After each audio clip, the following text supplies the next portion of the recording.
Le jour de ma libération de prison, j'ai accidentellement trouvé $1 milliard. Avant de commencer le récit, cette histoire a été tirée du Reddit d'un autre pays, donc certains mots peuvent être confus en raison de la traduction. Profitez du récit. J'ai immédiatement composé le numéro de mon père avec excitation, mais il raccrochait à chaque fois que j'appelais. Inquiet qu'il se soit passé quelque chose à la maison, j'ai couru tout le long du chemin jusqu'à ce que j'arrive. Mais dès que j'ai atteint la porte, j'ai entendu la femme de mon frère se plaindre. Pourquoi est-il sorti? Quelqu'un comme lui ne devrait-il pas mourir en prison? Ma mère a répondu, quand il reviendra, nous le mettrons dehors et le laisserons mourir comme un pauvre. Entendre leur conversation m'a fait plonger le cœur au fond. J'étais en prison parce que j'ai dû prendre le blâme pour mon frère. J'ai aussi payé cette maison. Je les ai soignés de tout mon cœur, mais ils m'ont fait ça. Je voulais faire demi-tour et partir, mais je n'ai pas pu m'empêcher de frapper à la porte. Ma mère a ouvert la porte et a fait semblant d'être surprise. Ethan, tu es déjà de retour? Ton père vient de mentionner qu'il allait te chercher. Après avoir dit cela, elle m'a regardé de haut en bas, forçant une expression douloureuse. Tu as souffert et perdu tellement de poids ces dernières années. En souhaitant que je n'avais pas entendu leur conversation à la porte et que son inquiétude était sincère, j'ai répondu avec une touche d'amertume. C'est bon, les taxis sont pratiques ici. Je suis entré dans la maison. Pendant que je parlais, Vivian s'est immédiatement approchée et m'a aspergé d'alcool comme si elle essayait de vider toute la bouteille sur moi. Ne pense pas trop. J'utilise juste de l'alcool pour te purifier de toute malchance, dit-elle, essayant de s'assurer que je ne réfléchissais pas trop. Mais son visage était plein de mépris non dissimulé. Elle me méprisait pour être un ancien détenu, mais semblait avoir oublié que je suis allé en prison pour elle et Léo. Sans dire un mot, je suis allé directement dans ma chambre. Ne te dérange pas à chercher. Il n'y a pas de place pour toi dans cette maison, j'ai entendu mon père dire alors que je faisais quelques pas.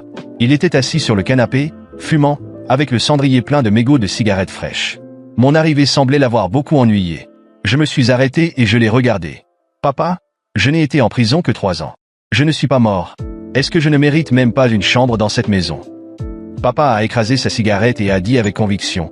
Nous sommes tellement nombreux dans la famille et il n'y a que quelques chambres. Il n'y a pas d'espace libre pour toi. Je n'ai pas discuté avec lui, mais j'ai demandé. Où est Léo? Ressenti la même chose? À ce moment-là, Léo est sorti de la salle de bain et m'a regardé avec difficulté. Ethan, Vivian est enceinte de 2 mois. Si tu habites à la maison, il n'y a vraiment pas assez de place. Mais c'est bon, tu es mon frère. Tout sera d'abord pour toi. Si tu veux vraiment vivre ici, je ferai de la place dans la chambre du bébé, qui était déjà préparée. Léo a été assez direct dans sa réponse. J'ai hoché la tête et dit directement, d'accord, elle ne naîtra pas avant 8 mois. Je resterai juste ici un moment. En entendant cela, l'expression de Léo s'est figée. Il a bougé les lèvres comme s'il voulait dire quelque chose, mais s'est arrêté. Vivian ne pouvait plus se contenir. Elle s'est approchée en colère et m'a crié dessus. Comment peux-tu être si égoïste? Ne vois-tu pas que la maison est bondée? Et tu as vraiment le culot de prendre la chambre de notre bébé? Tu as du culot. Je ne pouvais pas m'empêcher de rire de sa colère. Je l'ai regardé et j'ai répondu. Nous avions tous l'habitude de tenir. Je n'ai été qu'en prison, et ton enfant n'est même pas encore né. Pourquoi n'y a-t-il plus assez d'espace maintenant?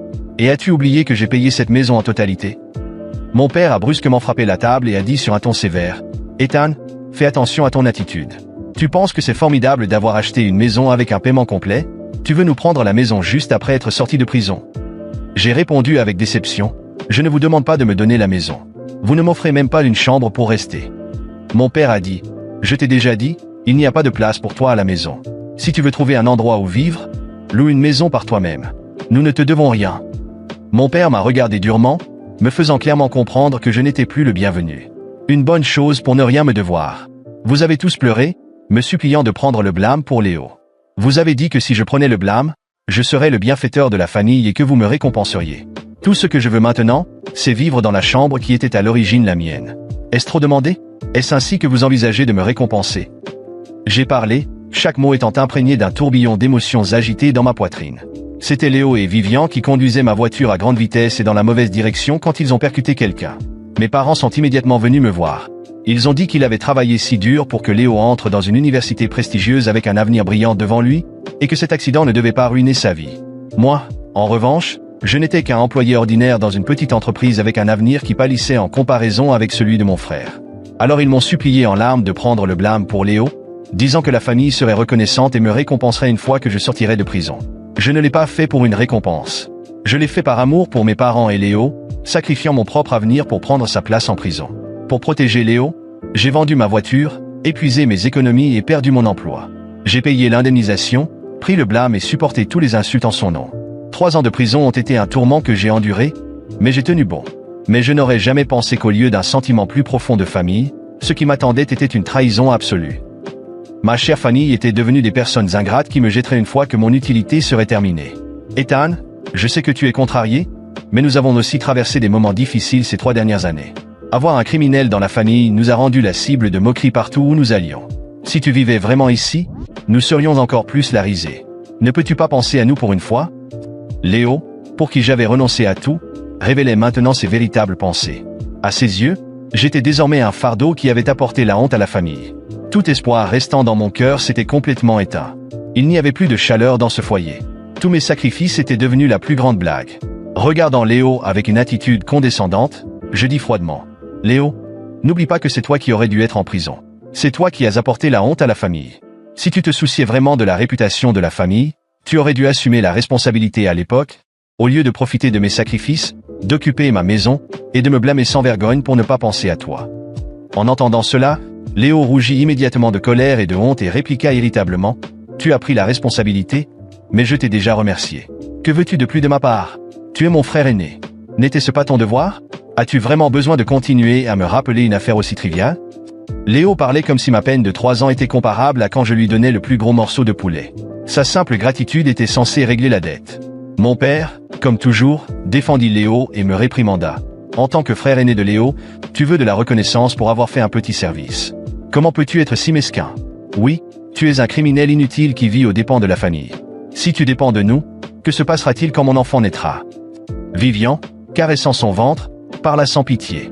Ma mère avait également l'air grave et me dit: Ethan, ton père et moi espérons toujours avoir un petit enfant. Tu n'es plus jeune.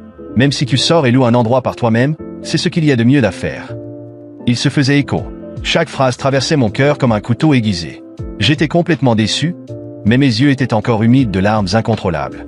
En les regardant, je murmurai: Pas étonnant que vous ne m'ayez jamais rendu visite. Une fois, pendant les 3 années où j'étais en prison, je me convainquais que vous étiez trop occupé pour me voir, alors vous me trouviez simplement embarrassant. J'inclinai la tête en arrière, retenant mes larmes, puis demandai froidement et clairement: Je vais vous poser une question. Êtes-vous déterminé à me chasser aujourd'hui? Oui, répondit mon père sans hésitation. Ma mère, Léo et Vivian avaient tous des expressions résolues. Clairement, il n'y avait pas de place pour la négociation. Je ne voyais aucune trace d'affection dans leurs yeux. Je hochai la tête et déclarai avec détermination: Très bien, à partir d'aujourd'hui, je coupe tous les liens avec vous. J'espère que vous ne le regretterez pas. Cette famille ne vaut pas mon attachement. Les 100 millions de dollars que j'avais prévu de partager avec vous n'ont plus rien à voir avec vous maintenant. Sur ce, je quittai la maison sans me retourner. Derrière moi, il y avait le rugissement rancunier de Vivian. Arrête de faire semblant. Dès que j'ai mentionné l'argent, tout le monde m'a regardé avec confusion et pratiquement sous le choc. Pendant que je partais, ils m'ont demandé de quel argent il s'agissait, et j'ai fini par révéler que j'avais trouvé $1 milliard. Ils ont douté parce que c'était une somme énorme, et je pense que vous, les lecteurs, pourriez aussi en douter. Mais ce que je n'avais pas mentionné dans les parties précédentes de ce récit, c'est que j'ai trouvé un billet de loterie, j'ai décidé de jouer les mêmes numéros, et c'est ainsi que j'ai gagné cet argent. J'ai dit à ma famille cela, et immédiatement, ils ont changé d'attitude, mais non pas pour une attitude heureuse, mais pour plus de colère, car ils pensaient que je devais leur donner l'intégralité du prix, et non seulement 100 millions pour Ethan, car si ce n'était pas pour lui, je n'aurais pas été en prison et trouvé cette somme. J'ai dit qu'après tout le mépris et après avoir été expulsé de la maison, ils voulaient encore que je leur donne mon argent. Je suis parti immédiatement sans réfléchir. Après de nombreux appels manqués et quelques semaines de silence total, je pensais que je pourrais avoir un peu de paix, mais malheureusement, je me suis trompé. Croyez-vous que ma propre famille m'a poursuivi en justice pour le montant du prix, en prétendant que c'était Ethan qui aurait dû aller en prison et voir le billet? Je n'en revenais pas et je n'ai pas économisé sur les avocats, car je trouvais cela totalement absurde. Après avoir perdu des années de ma vie en prison à cause de lui, ils avaient encore le culot de vouloir me prendre ce qui est à moi. À l'époque, pendant tout le procès, c'était presque surréaliste. Mon avocat m'a conseillé de rester silencieux pendant le procès car le jury pourrait pencher en faveur de ma famille, mais je n'ai pas pu me retenir quand ils ont audacieusement dit que je ne méritais pas l'argent parce que j'étais allé en prison à la place d'Ethan. À ce moment-là, mon avocat m'a retenu pour ne pas parler et a montré que j'étais innocent et que ce que lui avait fait était un crime, et que donner mon billet gagnant à eux serait injuste, car cela n'avait rien à voir avec eux, et a demandé une amende de plusieurs millions pour l'emprisonnement injuste, avec une peine supplémentaire pour Ethan pour avoir menti. Ma famille a commencé à crier que c'était un absurde, que j'étais ingrat, et j'ai honnêtement pleuré à ce moment-là pour toutes les choses négatives qu'il avait dites sur moi, même après tout ce qu'il avait fait. Heureusement, le jury a voté en ma faveur, Et le juge a décidé qu'il devait vendre la maison pour me payer une indemnité et a ordonné non seulement l'emprisonnement d'Ethan, mais aussi celui de ma famille pour complicité. J'ai aussi été condamné pour avoir prétendu être l'auteur du crime, mais le juge n'a imposé qu'un montant de caution que je pouvais facilement couvrir avec le montant du prix. Ma famille était furieuse, et bien que j'aurais pu demander l'annulation de cette sentence, j'ai voulu les voir passer par tout ce que j'ai traversé, et depuis lors, je n'ai plus eu de nouvelles d'eux. Pensez-vous que j'ai bien agi ?